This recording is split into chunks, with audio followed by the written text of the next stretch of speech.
everybody, and welcome back to the Wrasslin for Life Network.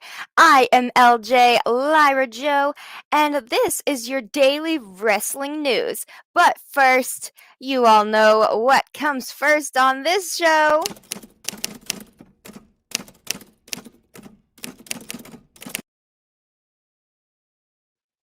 That's right, today in wrestling history, it is basically it's the Briscoes Day, that's what it is, but don't, because, 31 years ago today in South Carolina, Jack and Jerry Briscoe defeated Wahoo McDaniel and Mark Youngblood to win the NWA World Tag Team Championships, and that is a picture of them. Look at that wrestling legacy right there.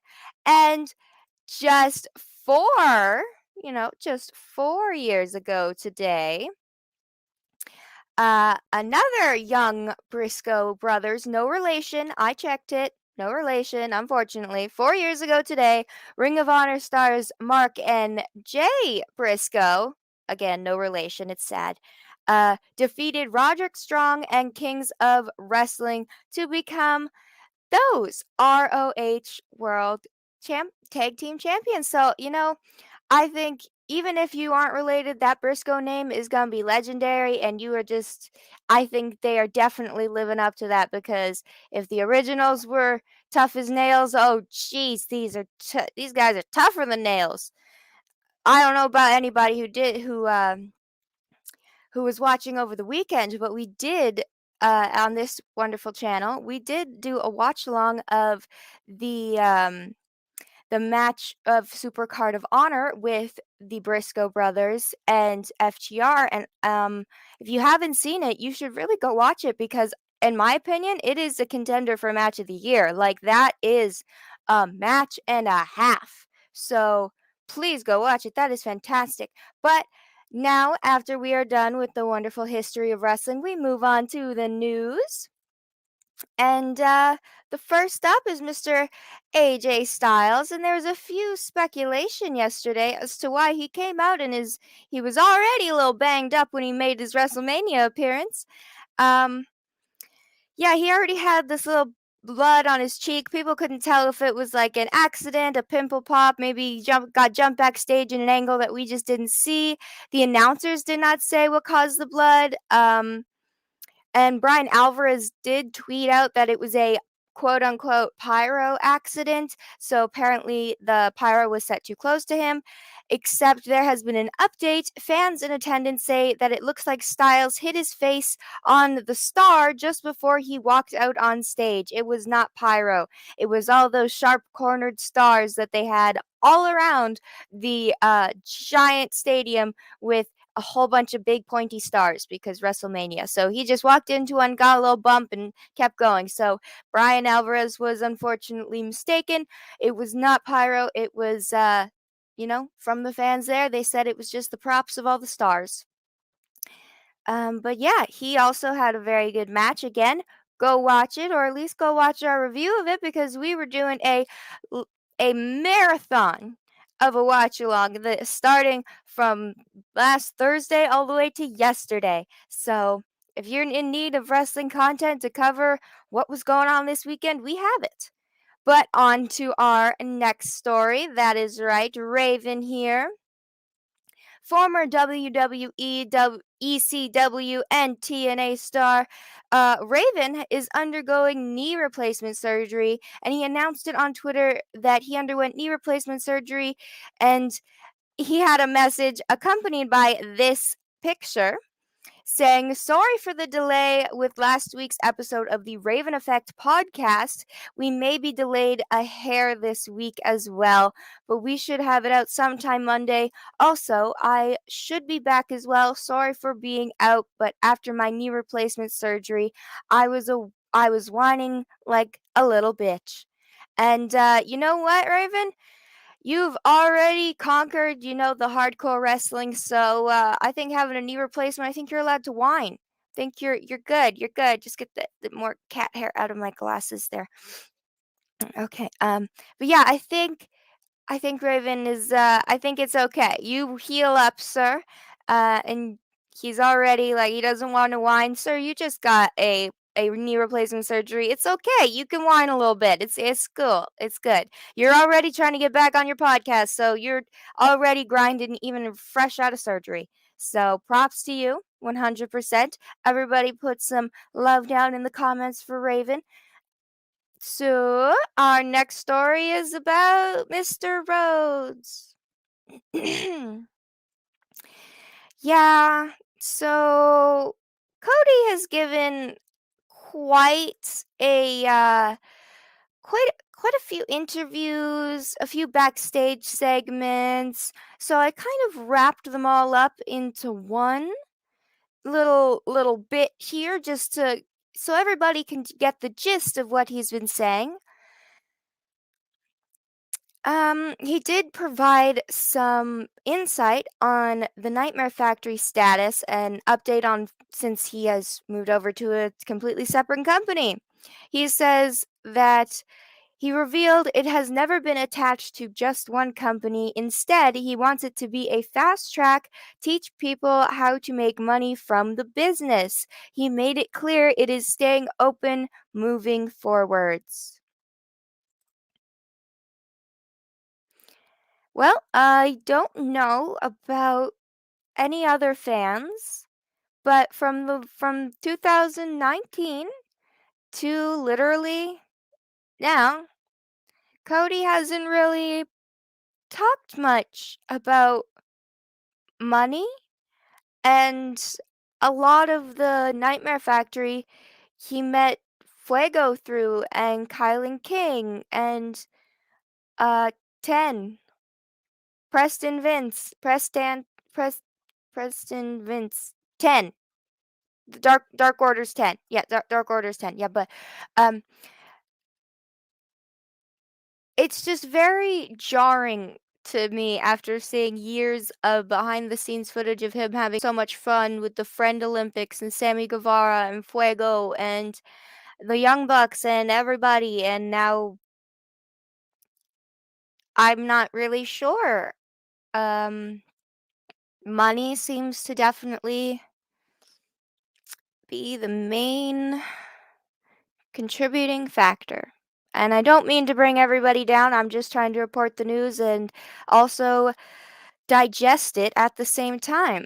He's also quoted in saying to, really make clear what he was saying. It's a fast track to just learning how to make money in sports, entertainment, and pro wrestling. The first thing I do at the end is say, hey, don't be afraid to ask if you want to talk to the newer promotions or chaotic or all pro wrestling, tell them you've trained here. It's a very good reference to have, which is fantastic. They say it's not specifically for AEW, but there's a chance, that is nice. Um, yeah, that's about it. So sorry, that's just about it on the Nightmare Factory. That's all. I mean, we're still here with the Cody news. Just a little jarred because I was personally a big fan and I'm kind of disappointed. Yeah, not even angry, just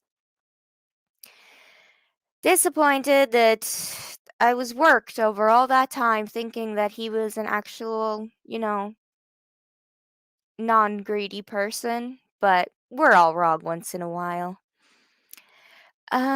He goes on to say that when he was joining WWE, there was only one request he did make referring, and he said there wasn't any true guarantees, but there was one request. I never want to see Stardust ever again. I never want to see, hear it, or talk about it, and it is a handshake. That was all I needed. The first thing I did in the match last night was random Stardust reference. I thought, what are you doing? You're going back to your own strange request. Other than that, it was a couple complex to get this all together. Yeah,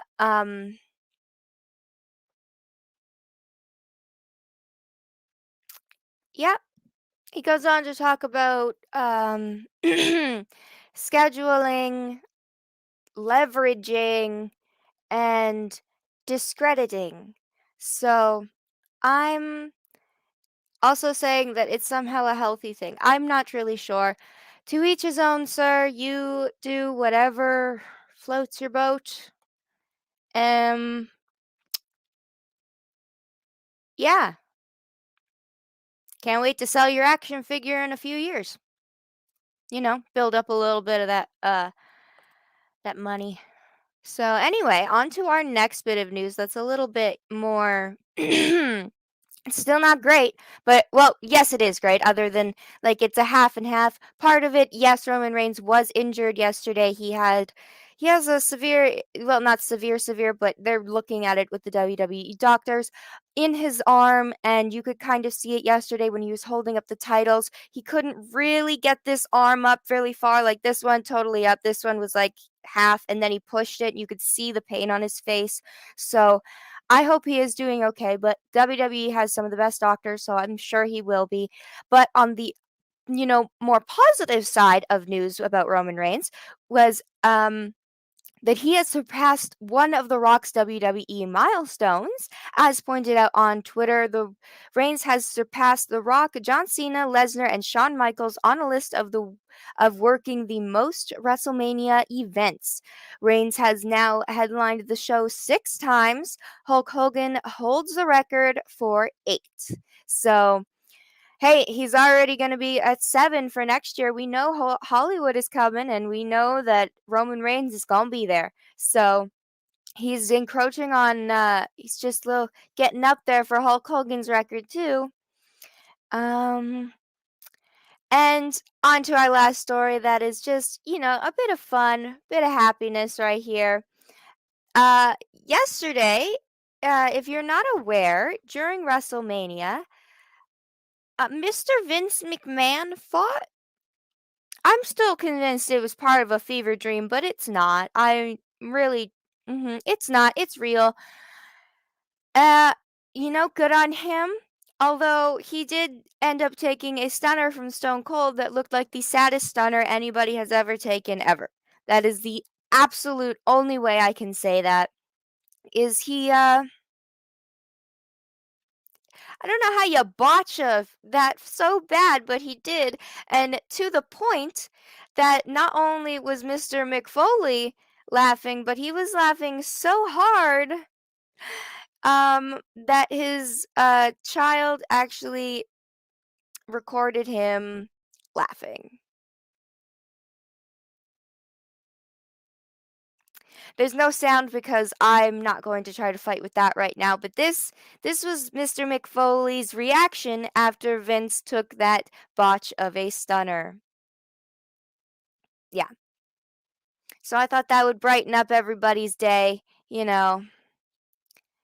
Everybody gets a little bit happier when they see Mick Foley just absolutely laughing his ass off. That gem of a man, that Santa Claus of a man.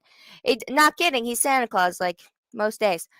Um, in jolliness. But now you guys either you know what's coming up next or you're a new person here, which thank you so much because we got to 101 subscribers. Thank you so much, and I will be 100% doing that pet of wrestling for life with a whole bunch of different wrestlers. I'm just gathering all the pictures right now. If you have a pet that you want to include in this, feel free to tweet it at me at Lyra_Joe. Or, just tweet it at the Wrestling for Life News, and I'm sure it'll get passed on to me. There's no doubt about it. So, on to our wonderful interactive portion of the show.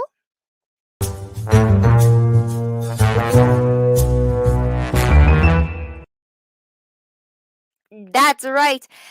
Question of the day. And today's question is, what are your thoughts on Cody? Because I have seen so many different perspectives and reasonings and conspiracies and theories and so many things, like people trying to speculate what his reasoning was, people trying to, like, I'm just more disappointed in the fact that I bought into he was not this greedy, and from all of the interviews he's giving, and from what we might hear tonight on Raw, he is just a little more greedier than I would have thought, and I was wrong.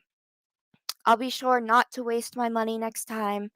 Um, but I just want to hear everybody else's opinion.